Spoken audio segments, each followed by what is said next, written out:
ایسے کام سے بچیں جو اسلام کے دشمن کریں اور اس کی مشابہت ہو. کالا لباس پہننا، ننگے پاؤں چلنا، یہ ان دنوں کا عام رواج ہے. جبکہ غم کے لیے کالے لباس یا سفید لباس یا کسی بھی قسم کے لباس کی کیا ضرورت ہے؟ غم کا تعلق دل کے ساتھ ہوتا ہے.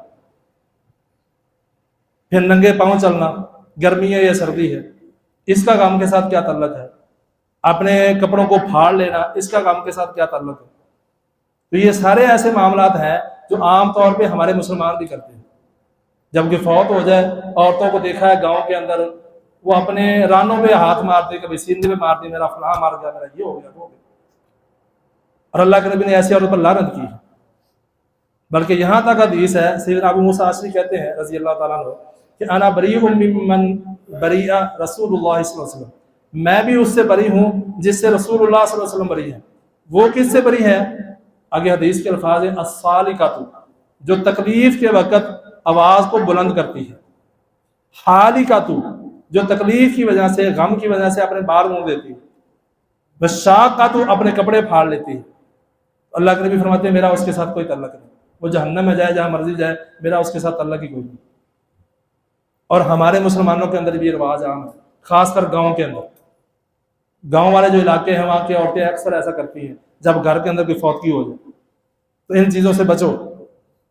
اس کے بعد اگلی بات جو ان دنوں میں عام ہوتی ہے وہ ہے کہ قبروں کی زیارت کرنا، قبروں پہ جانا. یہ سبھی جاتے ہیں ان دنوں میں، تو خاص طور پہ جایا جاتا ہے. نہ قرآن سے ثابت ہے نہ حدیث سے ثابت ہے، اس کا کوئی تعلق نہیں ان چیزوں سے. اور ان دنوں میں جانا ہی نہیں چاہیے تاکہ ان کی مخالفت ہو، تاکہ ان کے ساتھ مشابہت نہ ہو. اور پھر ان کو اوپر سے لیپنا، بٹی لگانا، یہ شریعت میں جائز ہی نہیں ہے. ہماری اہل حدیثوں کی قبریں دیکھ رہے پکی بھی ہیں، اوپر سے ان کو لیپا بھی جاتا ہے. شریعت کے اندر اس کی کوئی اجازت نہیں ہے، بلکہ حکم یہ ہے قبر کو بنا دو، وہ ایسا ایسا خود ختم ہو جائے بس. ہاں اتنا ضرور ہے اگر کسی حادثے کی وجہ سے، بارش کی وجہ سے کوئی قبر گر گئی ہے، اندر سے میت نظر آ رہی ہے، اس کو بند کر دو.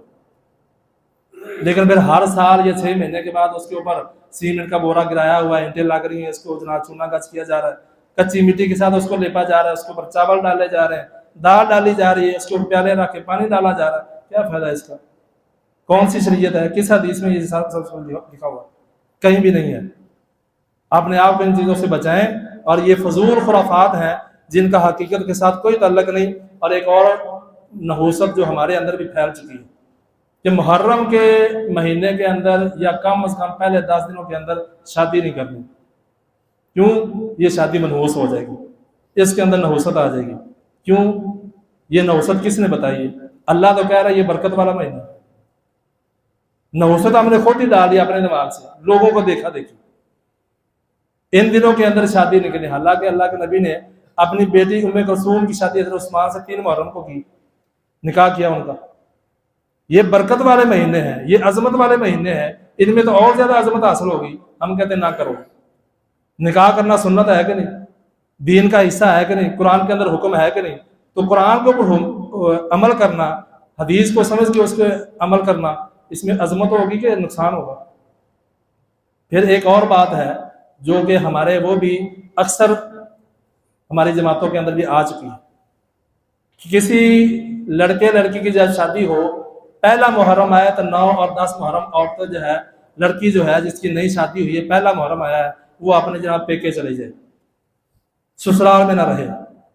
میاں بیوی آپس میں ان دنوں کے اندر تعلق نہ رکھیں. یہ کون سی شریعت ہے بھائی؟ کس حدیث میں منع کیا گیا؟ کس حدیث میں ہے کہ پہلا جو محرم آیا ہے اس کی 9-10 کو عورت اپنے میکے چلے جائے؟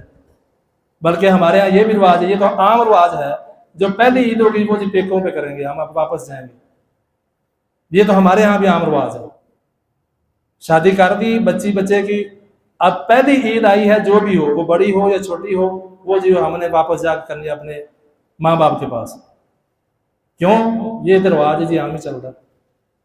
یہ خرافات ہیں، اللہ ہمیں ان سے بچائے. باتیں تو کافی ہیں ابھی صحابہ کے حوالے سے اور بھی، لیکن اللہ تعالیٰ ہمیں ہدایت نصیب فرمایا، جو سنایا اس کے مطابق صحیح جو عمل ہے وہ کرنے کی توفیق عطا فرمائے. علینا الا البلاغ المبین.